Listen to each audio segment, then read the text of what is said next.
The vanished room 313. The hotel that doesn't exist. This case is based on a real police investigation from 2009. Official reports exist, but one detail appears in only a single file, a detail the hotel denies to this day. A room number that shouldn't exist. In November 2009, a traveler named Eli Turner, 38, checked into the Riverside Hotel in Maine. Security footage shows him entering the elevator at 11:17 p.m. He pressed the button for the third floor. But what happened next is the reason this case has remained unsolved for over a decade. At 11:19 p.m., the elevator doors opened. Eli stepped out into the hallway. He turned left, walked exactly 13 steps, and vanished. The hallway security camera glitched for 1.4 seconds. When the footage resumed, Eli was no longer there. No exit doors, no stairwell access, no windows, no sounds, nothing. He simply disappeared. When police searched the third floor, they noticed something strange. Rooms 301, 302, 303, then 304. No room 313. Not even space for it. The hallway had a large, inexplicable gap, as if something had been sealed off. When investigators confronted the hotel, the manager insisted, "There has never been a room 313. You must be mistaken." But an officer discovered something in the building's original blueprints from 1928.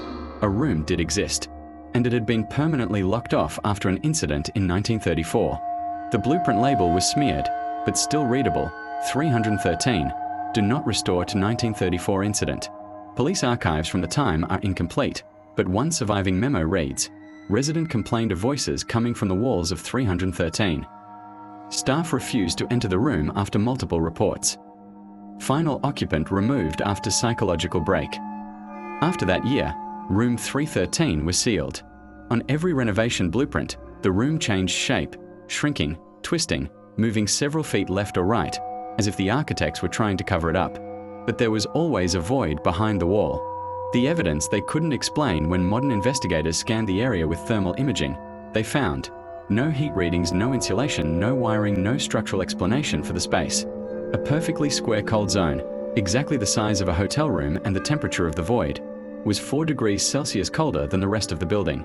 Even stranger, inside that cold space, the detector picked up something faint.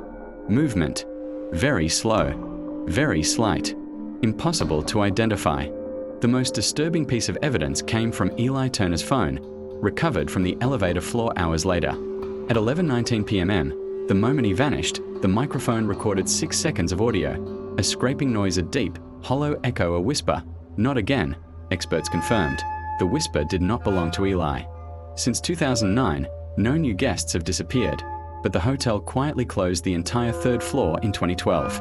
Officially, maintenance issues. Unofficially, employees still report hearing knocking sounds from behind the wall where room 313 should be. Always around midnight. Always exactly 13 knocks. Some investigators believe Eli Turner slipped into a hidden maintenance shaft. Others believe the hotel hides a crime. But those who've studied the 1934 case say something else. Room 313 was never just a room. It was a doorway. And some doorways don't close forever.